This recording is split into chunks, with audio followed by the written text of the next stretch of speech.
I would now like to introduce Sharon Smith to introduce tonight's webinar. Many thanks, Fraser, and welcome everyone. After a bit of a hiatus, I'm delighted to be back with you talking all things wellbeing, and today with clinical psychologist Dr Emma Hepburn, otherwise known as Psychology Mum, and also best friend of Brian the Brain. I promised you, all will be revealed. Emma has been a guest with us before in our wellbeing webinars, and today she's going to take a specific focus on the impact of COVID on our mental health. I know we will learn lots of hints and tips to help us manage when times are tough. As Fraser said, please add any comments or questions through the question pane, and I'll relay these back to Emma as we go. So, Emma, welcome back. Lovely to have you join us again. Thank you very much, and I'm delighted to join you today to speak about wellbeing at work, which is a topic I'm absolutely passionate about, not just individuals looking after wellbeing, but how we can look after that in the workplace. So just a brief introduction to me. So I'm a clinical psychologist and I also work at the University of Aberdeen lecturing in mental health and wellbeing, and also mental health and wellbeing in the workplace. Now this is something that's becoming increasingly thought of as a result of the pandemic. It's always been something that's important, but I think the pandemic has brought it into people's minds, and I'm going to ask more and more to talk about wellbeing in the workplace and what can help. And obviously, there's two aspects to wellbeing in the workplace. It is the person and the context, and we'll talk more about that later. So I also have down here, and I'll share the link at the end, my free ebook, How to Stay Calm in a Global Pandemic, which is a bit of an ironic title because actually it's just about impossible to always stay calm in a global pandemic, as we'll find out. I also put this little cheesy slide in the middle here, which was the strangest Zoom call I have ever had in my living room with the Prime Minister, where while I was wearing, you can't see here, but penguin Christmas slippers, and my children video bombed the call because I was given an award because of the free ebook, which has been downloaded by over 500,000 people, or possibly more now, because that was a few months ago. So the free ebook will be available at the end for you to download if you want. It has a lot of illustrations in it, and it's free for you to use and share. So if we move on to the first thing we're going to talk about, we're obviously talking about mental health and well-being today. We can't really do a talk about mental health and well-being without being certain about what this is and what the evidence tells us. Again, like mental health in the workplace, mental health itself has suddenly become a much more spoken about topic. In the NHS where I work, suddenly we're talking about staff wellbeing, something that's always been important, but suddenly staff wellbeing is a top priority in every single recovery plan around the NHS Scotland, as it should be. Why it wasn't before, though, is an interesting question, isn't it? So suddenly it's come to people's mind that mental health is really important, mental health and staff is really important. But we need to be clear about exactly what we mean by mental health, because in the next slide we're going to see what a traditional view would tell us. So when we often think about mental health, we often think about there being two components to this. There is the them who have mental ill health, and there is the us who have mental well-being. So two different groups. Now that's problematic. It's problematic for a number of reasons. First of all, this creates the othering of people with mental health difficulties. It suggests it's a group of different people, but it's not, because we all have mental health. It also suggests we shouldn't be feeling that way. So we might try and hide it or stigmatise ourselves if we are feeling bad, because it's not us that feels that way, it's them over there. It's a different group of people. But the main reason problematic is because this is not what the evidence tells us. There are not two groups of people. This is the same group of people. There's only one group of people, and they all have mental health, and that's all of us. And we fluctuate on an ever fluctuating continuum. So every single one of us has mental health, and that will vary throughout our life. And we'll look at that a little bit more in a couple of slides. But when we talk about mental health, we also need to think about emotions, because emotions are an integral part of mental health. And it's interesting to think what your beliefs around emotions are as I go through this slide. So if we go on to the next slide, we often think our emotions should be fine, this straight line at the top. We should be fine on top of life all the time. We should just be having the stable emotions, but that's actually not what our emotions are like or should be like. Our emotions are a result of what's going on in our life, and we have a complex mix of emotions in response to what life throws at us. And if I went to Sharon 5 points throughout the day, how are you feeling now? Should we not be in the top line? None of you would be. You'd all be in the bottom line. Your emotions would go up and down. Because what are emotions and why do we have them? Emotions are our responses that our brain is creating in our bodies to what's going on in the environment. So they are a bodily sensation. Emotions are not all in the mind. Emotions are a bodily sensation, and our brain labels these to help us understand them. So something happens and we feel a particular emotion and we think, oh, that's anxiety. That means we can sometimes misinterpret things. Sometimes we might have a bodily sensation of hunger, or something else is going on. We might think that's anxiety, but it's just an interpretation of what's going on in our body. So our emotions change because our bodies change and because our life changes, and we have to have emotions. Our brain has to have emotions for lots of different reasons. First of all, it's impossible not to because it's our body responses, but also emotions help us in many, many ways. They help us identify risk, identify threat. They also help us make decisions. There's this notion that if we didn't have emotions, we make more rational decisions. Totally wrong. Because if we take emotions out of decision making, actually we make worse decisions as humans. So we somehow need emotions in our decision making process. Emotions are also absolutely fundamental for memory. Our memory part of our brain and our emotions part of our brain are intrinsically linked together. Why is this? Because we need to remember emotional things. We need to remember the things that are a threat, and we need to remember the things that make us feel good, so we can avoid the things that are threatening, and we can do more things that make us feel good. Memory is an intrinsic part of emotions, and emotions are an intrinsic part of memory. So our emotions need to be up and down. And the top line is problematic if we start thinking we shouldn't be experiencing emotions. And that's still a really commonly held view. I still frequently hear in sessions, oh, I shouldn't be feeling this way. Well, why not? You know, you've had a really difficult situation. Actually, if you have a difficult situation, you need to be feeling certain emotions around that. But stigma still exists around both mental health and emotions, and we need to move away from that, because if we flip on to the next slide, we'll see what the evidence does actually tell us. So what we're seeing here is a mental health spectrum. We all fluctuate on this mental health spectrum. So we can be sometimes flourishing, we're feeling great, life's going great. Another end of the spectrum is poor mental health. Now, there's lots of parts in between. Most of us have moderate mental health, but we fluctuate at different times, and some of us are languishing. Languishing has been a term that we've heard a lot about recently in reaction to the pandemic, because more people are starting to fall into this category, and we'll look at that a little bit later. So we all fluctuate up and down this continuum. This is not separate groups of people. This is the same people at different points in their life. So somebody who has poor mental health at one point in their life might be flourishing at another point.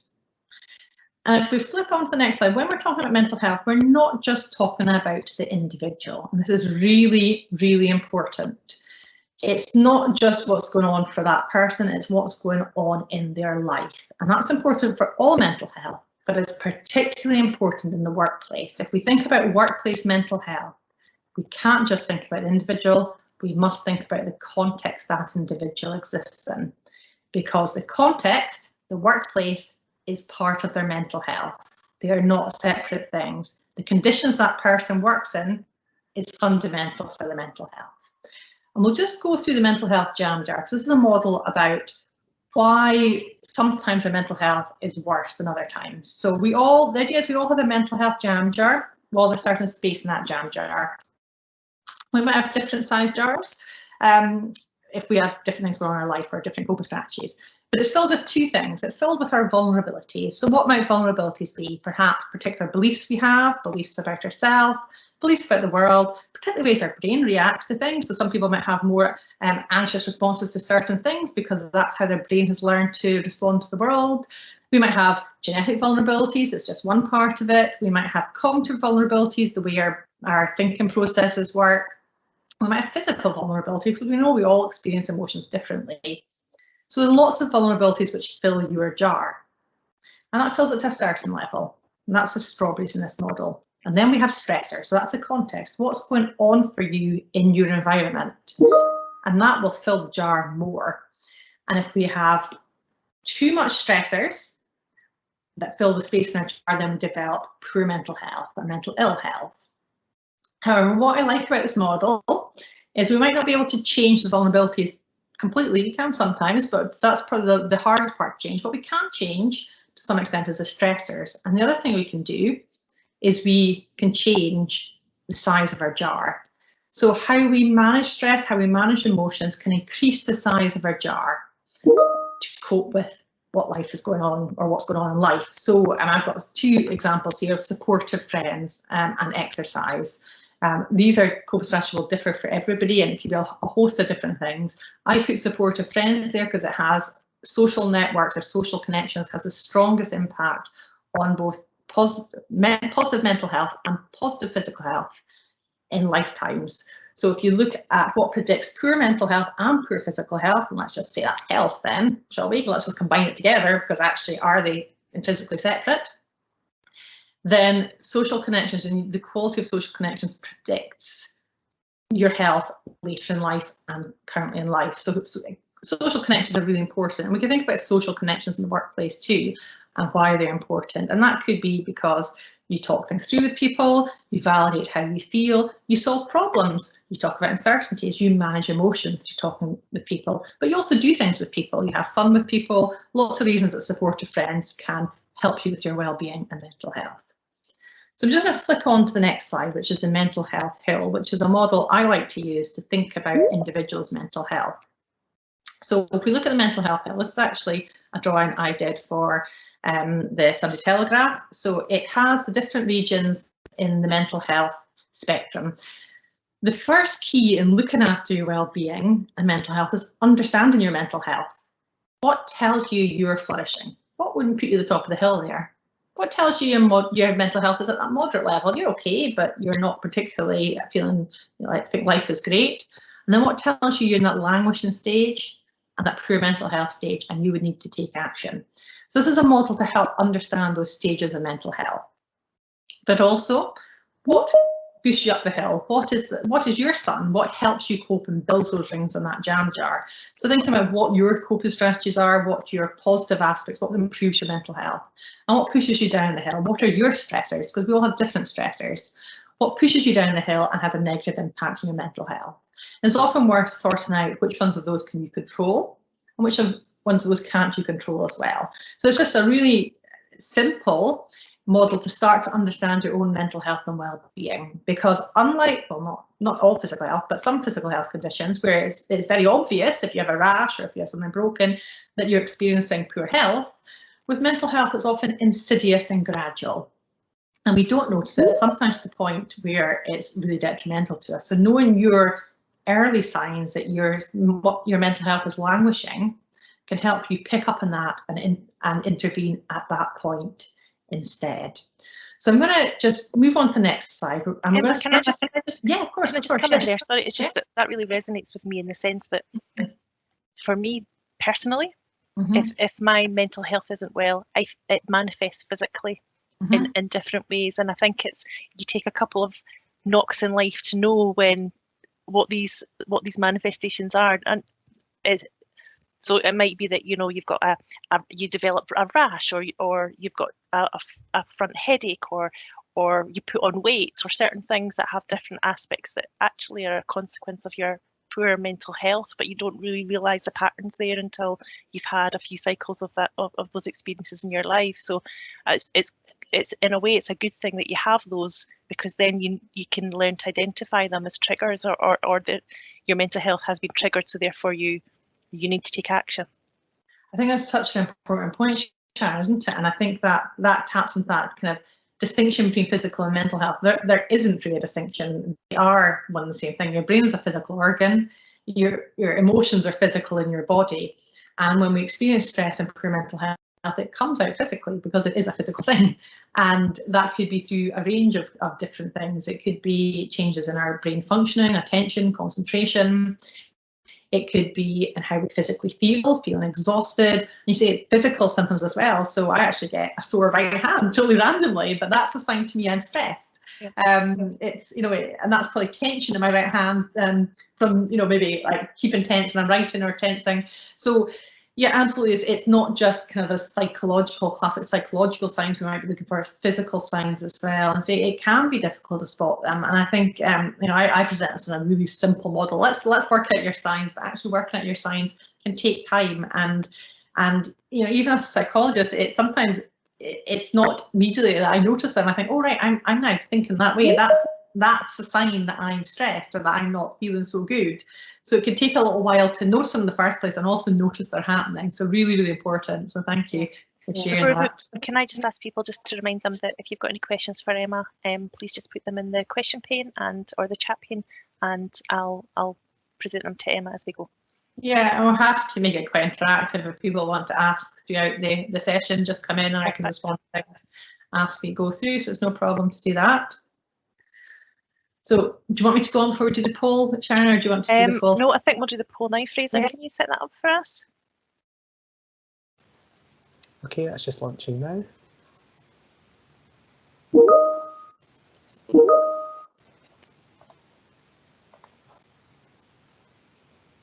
So you'll be able to see the results of this poll in the meeting chat as well. It'll stay in there for anyone who submits later.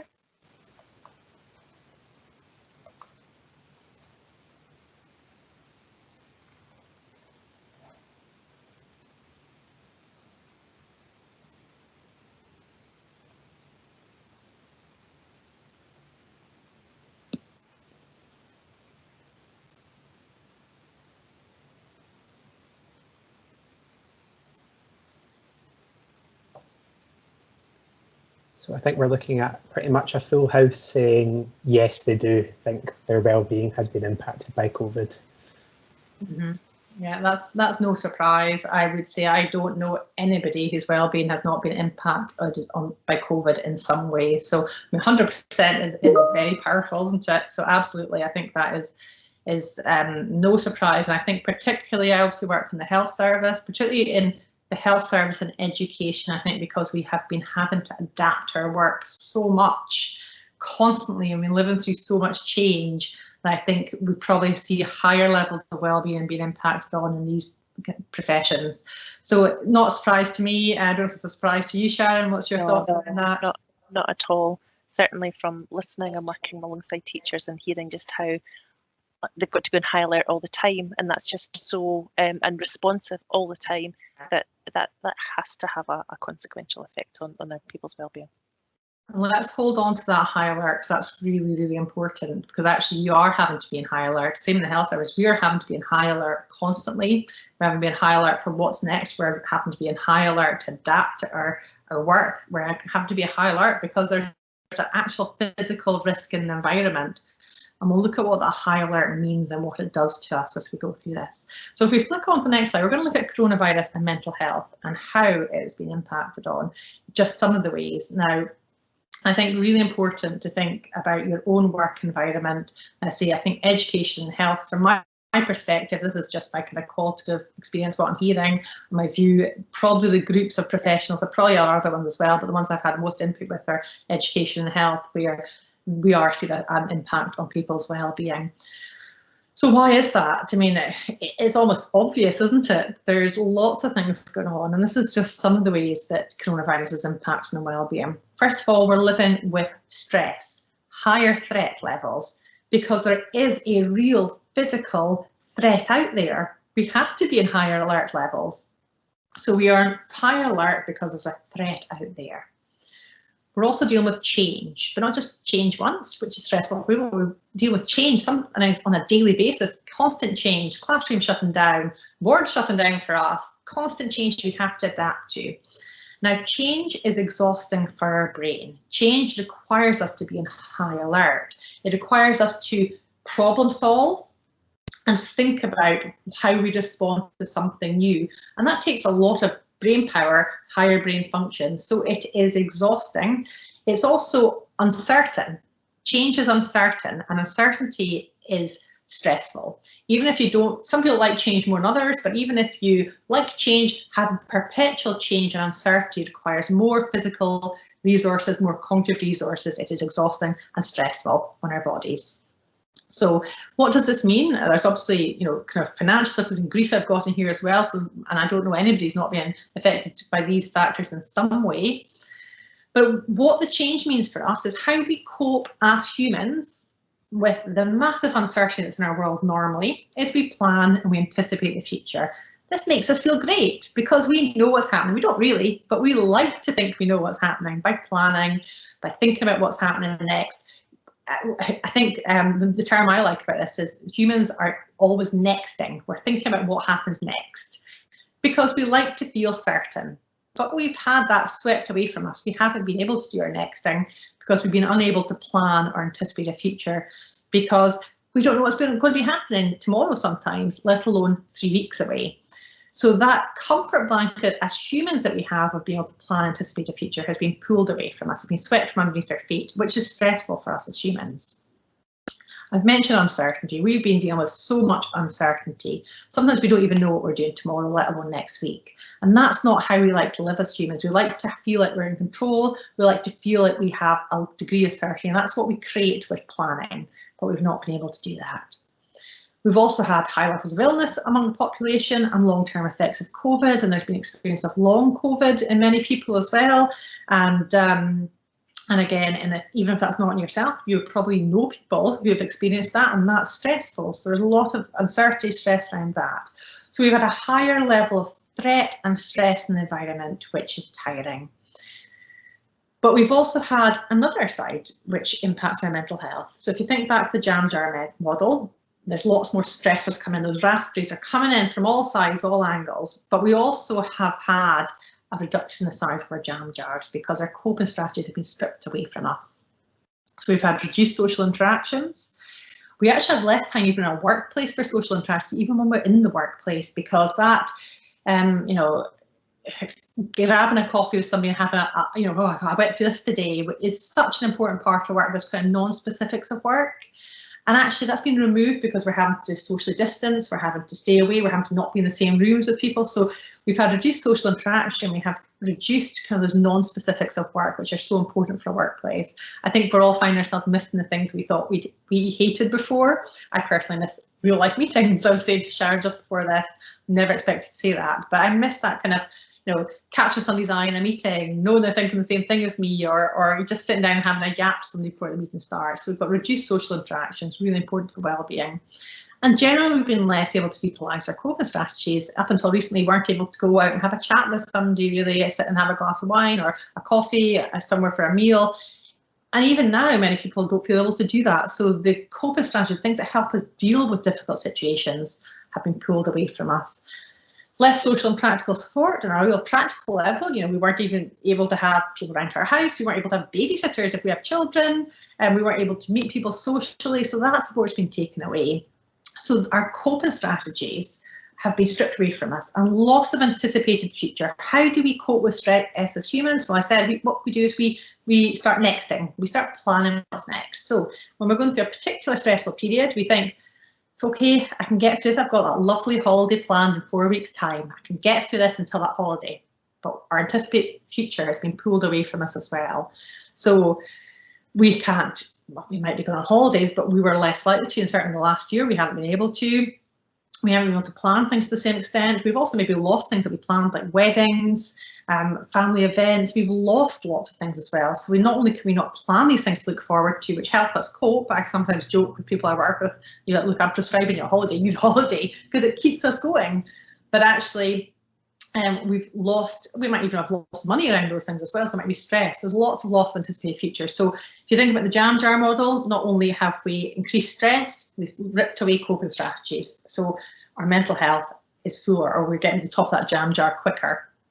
And if you think about this in the workplace as well, lots of aspects of this are relevant to the workplace. I mean, certainly in teaching, healthcare, uncertainty, huge amounts, change, huge amounts, reduced social interactions, having to learn new things. So that's hugely demanding on your brain, having to not using your normal habits of I go into the classroom, I do this. Now you have to think about what will I do to manage this person and do this and keep socially distant. Is a huge amount of energy and demand on your brain. So if we flick on to the next slide, so it's no surprise that mental well-being has been impacted on because of all these factors. You know, just talking about that just now makes me think how much teachers and the health service should be congratulated for the work that they've done, because yeah, everything that you've said there is just how they've had to live for the last wee while. So Yeah, it's quite phenomenal when you think about, one of these things would be stressful. One change is stressful. Absolutely. A change process in any workplace is stressful. We've always been able to go through that on a daily, weekly basis. And sometimes the change we planned is then stripped away again because things change. Pivot quickly. And we have to adapt to that, and that's exhausting for our brains. Definitely. And then based on that, it's no surprise the mental health curve I showed you previously. The Office of National Statistics collects data on wellbeing. They can do 4 questions they collect on wellbeing, and it's absolutely no surprise that mental health is shifting downwards as a nation. Now, this is in the general population. I recently did this to a health service or a team within my organisation, and we all said, I bet you if we capture this in healthcare workers, and I would say teachers as well, this would be shifting down further because we have had additional demands, additional stress. If you think about the factors which impact on mental health, it's been a stronger impact on these professions. So I wouldn't be surprised if that's shifted down further. I don't have evidence to say that, that's just my kind of personal viewpoint, hearing stories and hearing how people have been impacted on. But certainly as a nation, our mental health is shifting down. I don't think any of us should be surprised by that at all. So I'm going to come back to what Sharon said about being on high alert and what that means for our body, because Sharon, you picked up on a really good point that it's a real physical thing. It's not just something that's in our minds. Our brains are physical organs. So what does that actually mean to be on high alert, and what does it mean for us physically? So we're going to look at the stress response a little bit more. So when we are in that high alert zone, when we're going through change, when we're going through uncertainty, even if we're not feeling physically stressed, if we're not having the symptoms of stress, our body is putting us on high alert. It's putting us into what we call the stress response. Basically, what's the point of the stress response? It's getting you ready to respond to something. It's putting you on high alert. Your brain is saying, I need to be on high alert for whatever I need to deal with. That might be something you find particularly stressful. But what we also know is your body goes into high alert in response to change. Your body also goes in high alert in response to uncertainty. And it's no surprise then that we've all been in higher alert much, much more. So this is just an example of what's going on in your body and your brain when it needs to go into high alert. So your body or your eyes perceive a threat, or your brain perceives a threat. Now that could be a real threat or something that feels like a threat. It doesn't actually matter what the threat is. If your brain finds it threatening, then it's going to trigger this response. That then triggers your amygdala. So the emotional part of your brain goes, whoa, right, high alert going on here. I need energy to deal with this. So that perceived threat could be uncertainty and change. It could be an actual threat of illness, but whatever it is, reactionally your threat response is set off if your manager walks through the door. So there's lots of things which set off the stress response. Your amygdala's going high alert, you need to deal with this. So it triggers a response to your hypothalamus, which sets off a whole chain of body responses, which are basically getting you ready to respond to that threat and ready for action. So it puts your body into high alert zone. So this triggers or releases energy into your bloodstream. You need more energy to deal with it. And it triggers a whole range of body physiological responses, which we'll look at on the next slide. So if we think about what these physiological responses are and what they mean for your body. So your heart beats faster, it's getting ready for action, it's getting you ready to go. Your brain, there's actually lots of really good evidence that the part of your brain which uses lots of energy, which is your executive functions, problem solving, stepping back and rationalising a situation, it doesn't go offline, so it's impossible for our brain, but the blood flows less to it and flows more to the emotional part of your brain because it needs that part more. So your amygdala, your memory parts of your brain are going, woo, right, we need energy, give us energy. So the other part of your brain just doesn't function as well as it normally would, which is why when we're stressed, we're less good at decision making, we're less good at stepping back and being rational in a situation. It makes sense if we think about how the brain works. But what it also does, it puts your brain to high alert zone. So you might have racing thoughts, you might pick up on threats really quickly, you might become hypervigilant for noise. It's a really common one. Noise just bugs you so much more. You sometimes have difficulty concentrating, because concentration is actually quite a high demand task, and also racing thoughts. So thoughts are going through your mind really, really quickly. So lots of cognitive effects of it. If we think about your stomach and what's going on there, the blood's flowing to other parts of your body. As your stomach starts churning, you might get butterflies, you might need to go to the toilet, so your body needs to empty that all out to get ready to deal with what's going on. And of course, your muscles are getting ready for action. So that's that sweatiness, that shaky muscles you're experiencing. They're getting tight. And that's why I experience a tight hand when I'm stressed, because my muscles are tightening. I'm not even aware it's happening, but it's happening because it's a natural body stress response. It happens all the time, but if it's happening too long, then that could be unhelpful to us. So you might get aches and pains. Really common place for aches and pains is your shoulders. That's probably the most, shoulders, neck, jaw, really common. Yeah, there, yeah. A lot of people holding their jaw here, a lot of shoulders. Your shoulders kind of start going up here. We're not even aware of it. So that's, again, the stress response. Your breath becomes quicker. It's getting much more oxygen into your body, getting you ready for action. So you might start gulping in air. And that can, and sometimes, you know, the extreme effect of this is hyperventilation, when we don't have that right mixture of gases. But basically, it's trying to get more energy throughout your body. It becomes shallower, it becomes quicker. We're not breathing in so deeply. And I've said tight muscles, but heavy chest is really common as well. There's a lot of people who will, with a stress response, will be scared about having a heart attack because that tightness across their chest can really mimic it. It's very similar to it. So that's, again, everything constricting and then going in. So again, it's not imagined. This is a physical response to stress. None of this is in your head. It's actually happening. And this idea that mental health is all in your head, all in your mind. Well, yes, it's in your brain because it's a physical organ, but it's also in your body. So mental health is physical because it's setting off a physical response in your body, which is why we experience physical symptoms. So headache, another really common one. And of course, you get restrictions in your blood vessels because it's getting ready for action. So migraines, another one. Lots of really common physical symptoms we have from stress. That's like flight, fight, freeze response. I'm just going to pick up on a comment if that's okay, Sharon. Sure. Can you see them? Yeah. Yeah. My neighbour said to me last week, "Are you still getting 6 weeks holiday? You've been off for a year." Wow, that's quite a statement, isn't it? And that's about not recognising the stress that people have been going through. And I would say probably stigma around mental health is playing into some of this as well.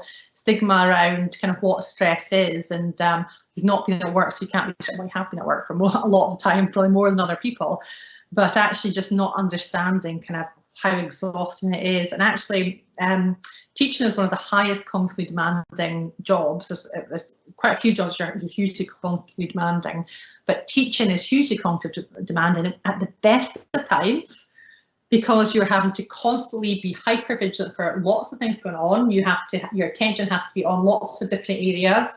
You have to be constantly responding to your environment, so flexible. So it's a real higher cognitive skills you're using perpetually in that job. So at the best of times, teaching is tiring because of the level of demand it places on you. So with everything else, that's interesting, that statement, doesn't it? But certainly doesn't reflect, if you know the science and you know about the stress response, you know about what teaching entails, it certainly doesn't reflect the evidence at all. Can I just say I love this diagram, because actually there's so many of these physical feelings and responses that some of us won't be aware of.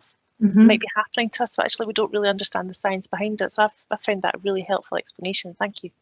And it's good to think about that in line with that, the diagram of the mental health hill, because you start to right, okay, that's my sign. I find myself breathing really quickly, and then sometimes my chest I kind of like gasping for air because my body's trying to get oxygen. That's a real sign for me of stress, is noticing I'm breathing quickly as well. So really important to be aware of your physical signs.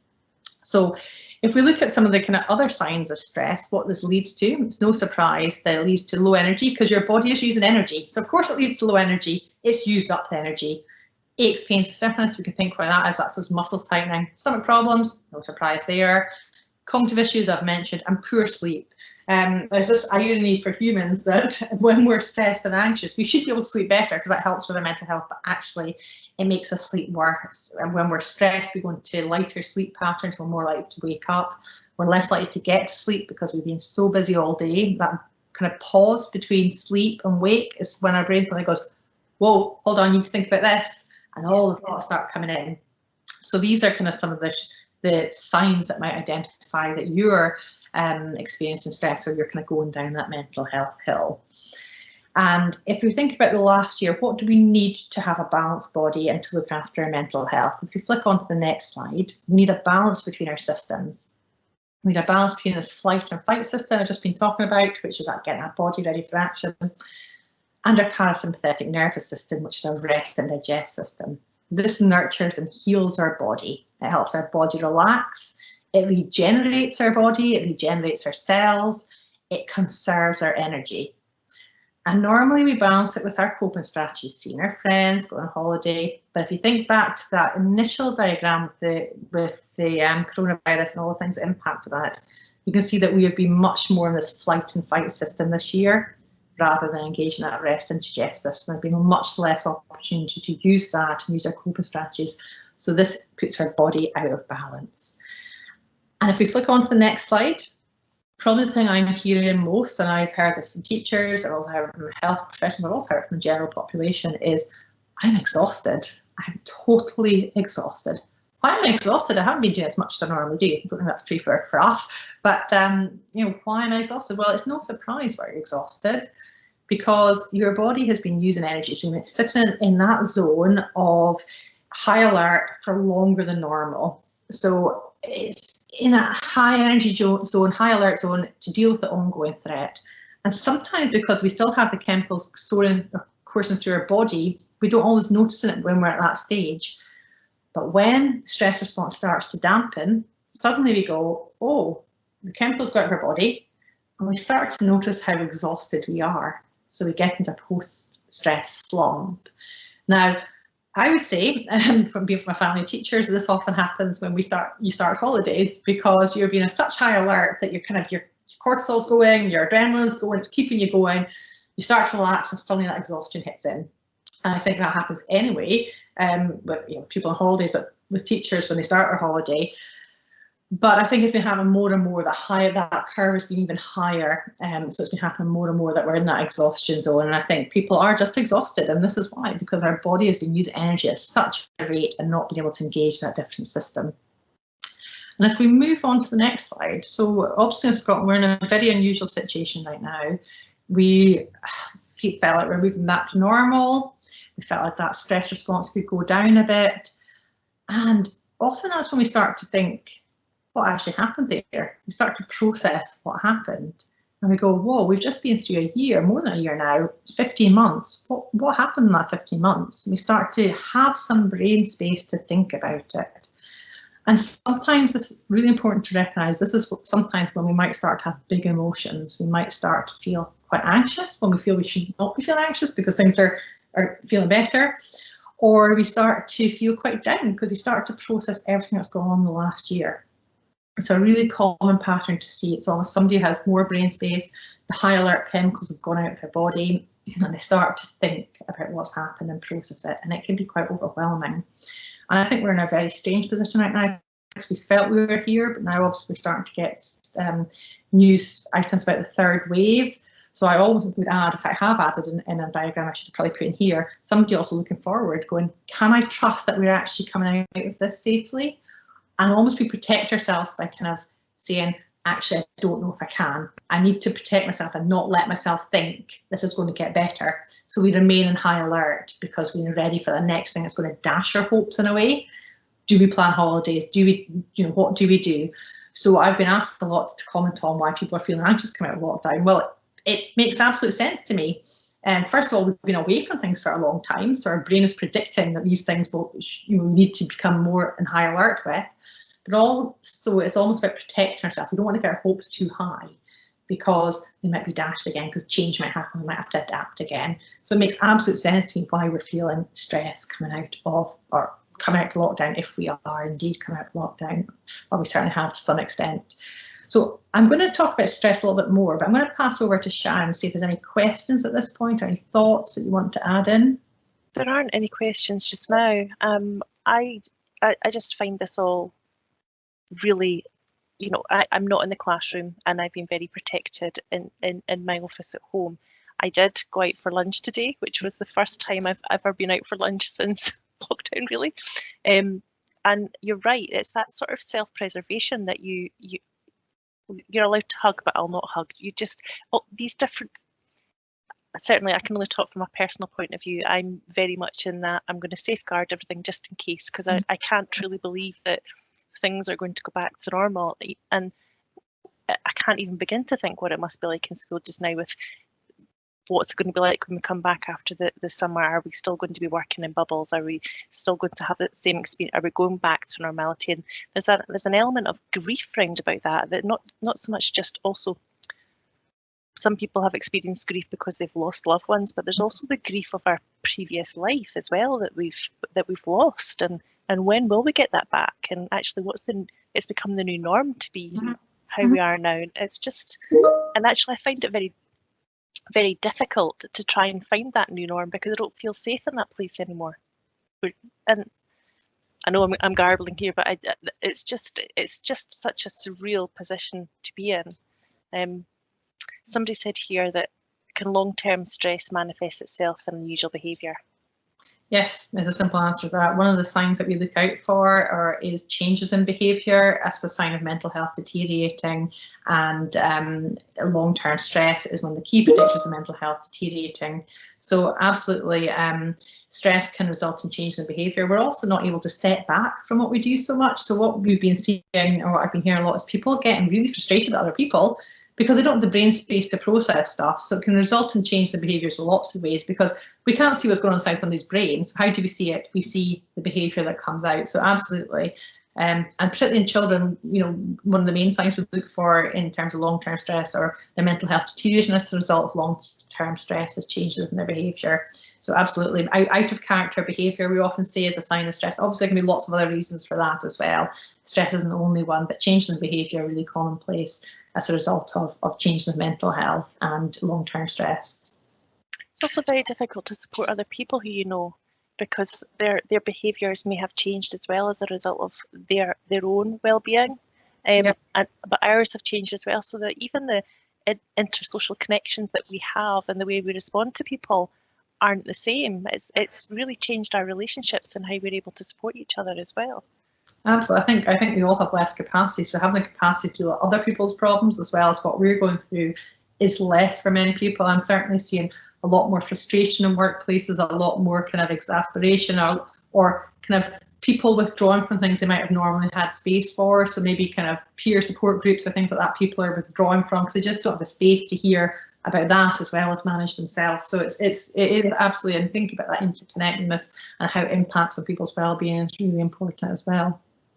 And I remember at the start of lockdown, Emma, there was great efforts put in by schools and by other businesses of trying to keep teams connected, and lots of karaoke nights and online to try and keep that team spirit and just check in with each other. But that could bring so many additional stressors for people as well, who weren't comfortable with being online, or who aren't normally sharing their personal life the way that they're having to do in that kind of situation. So and then I think we've changed again as we've gone through this, how that seems to have slowed down. Yeah. We're not doing we're not committing that same way to keep that same connectivity, and just we've really evolved, but still Absolutely. Trying to manage and understand what that's like for us. And I think it's so difficult, and none of us have lived through a pandemic before, so we're all trying to find ways to cope, and how people cope will be totally different for everybody. But obviously, what we know, we're all kind of having to adjust this online world, and teachers have been online for such a long time during the day. That is cognitively exhausting. The demands have been online, and actually, it's really natural. I've got a picture of me up here. When did I ever watch myself? Never. It's actually, you're kind of putting people in the spotlight, which is very uncomfortable for many people as well. So, and also you're having to learn a brand new skill. I mean, Teams didn't exist in the NHS until the pandemic. Suddenly we were all expected to use it.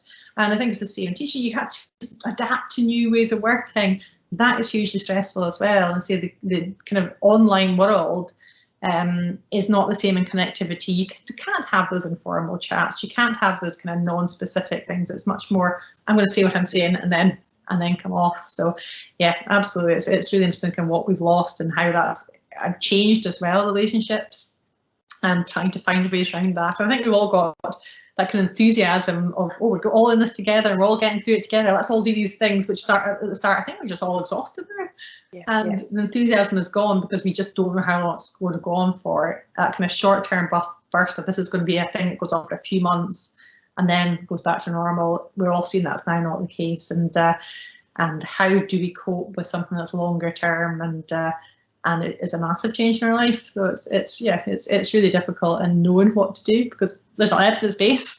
There's no kind of previous learning really. And that next thing, as you say, in education, there's this whole recovering and regrouping and changing, and what can we take, what we learned from the pandemic, and how we can make that best practice now. So there's still that level of uncertainty, even if lockdown was lifted and we went back to level 0 and we were back to normal, we still don't know what's coming, because there's change is inevitable. We want to take the best practice, the best things we've learned, and take them with us, but yet we don't know what that's going to look like.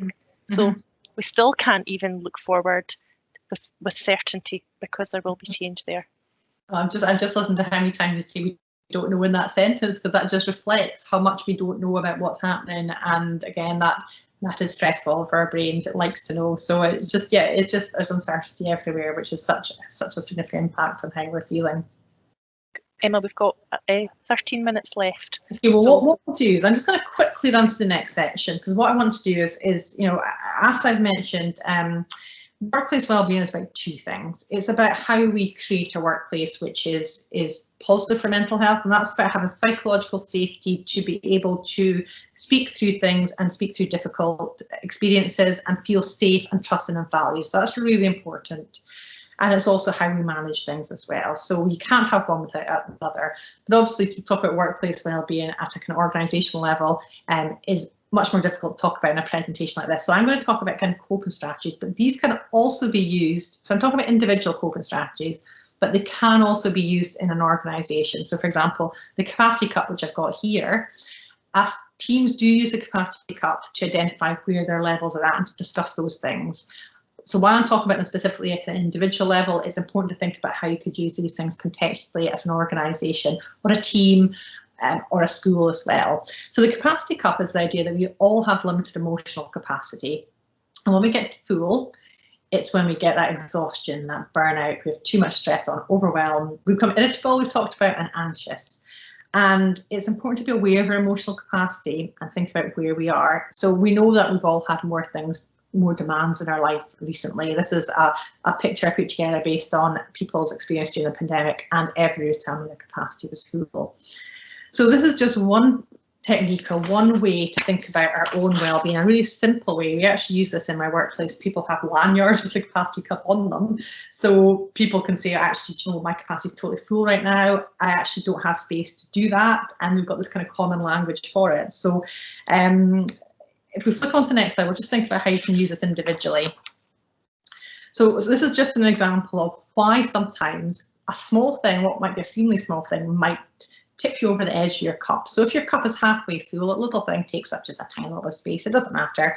That could be somebody making a snarky comment at you, a child saying something to you, but actually you've got plenty of capacity to deal with it. You can step back, you think, okay, that's fine, I'll deal with it.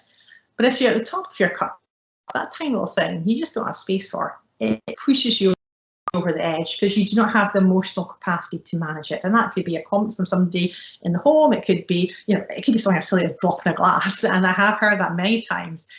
It's not a big deal. It really isn't, but it is a big deal when your capacity cup is full, and that can tip you over the edge and you have higher emotional reactions. Things affect you more. You react perhaps in ways that you didn't expect to react. So it's important to be aware of your capacity. And I've just put an exercise here, which is actually in the GT or GCTS handout I've got linked to the end. So if we flick on to the next slide, it's a bit like your jam jar. It's about recognising where your capacity is and protecting your capacity when you can. And that's about protecting your energy, protecting your emotional well-being. And you can think about kind of where you are in your cup. Have you got plenty of capacity left? Have you still got some space left? Or are you at risk of getting too full? What are your signs you're at risk of getting too full? And which zone are you in? What are your signs in a different zone? And what you can do, it's really nice, if you feel a bit overwhelmed, is write down all the things filling your capacity cup, understand what's impacting you in the here and now, so you can see which ones you can actually maybe change or which ones you can do something about. So it's just a really simple technique using the capacity cup to identify what level you're at. And if we flick on to the next slide, think about what you can do about that, because that's really, really important. So it's got the same levels here. So work out what's filling your cup. When I'm stressed, I always sit and work out what's actually contributing to that. Are there some things you can chuck out of your cup right now? You know, say no to meeting, and say, you know, are there things you can actually control? Stop letting more things in your cup and putting things out of your cup to reduce your capacity. That could be in a personal life, work life if possible. But if you're at the full capacity, you need to reduce your levels if you can. Things that are causing you stress, can you problem solve ways to tackle what's in your cup? And that can be, not everything can be problem solved, but things you can problem solve. Can you identify small next steps for what you can do about it? If there's something creating stress at work, can you talk that through with somebody and have a plan around it? A plan creates certainty and it reduces stress. So even having a small next step can make you feel more in control and reduce stress. And again, if we focus our whole brain space on what's out with our control, it creates more stress. Lack of control creates stress for humans. So you can kind of separate what's coming into your cup. It's what's in your control and what's not in your control, and focus what is in your control and take small steps next to that. And then again, when we're totally full, we often forget to do the things that look after our well-being and reduce our capacity. So those things which nurture us, even drinking water. I mean, we're terrible at doing that in NHS, actually drinking enough water in a busy hospital environment and getting dehydrated. That increases your capacity or fills your cup fuller. Drinking water, it just makes you feel a bit better. It gives you a little bit more capacity. And finding ways to relax. When we're stressed, we usually think we don't have time to do the things we enjoy, or speak to somebody, or speak to a friend, go out for a walk, but actually doing these manages your stress. And taking time out if you can. Not seeing that as a waste of time, it's actually really productive time, because what are we doing when we take time out to do things that relax us, do things we enjoy?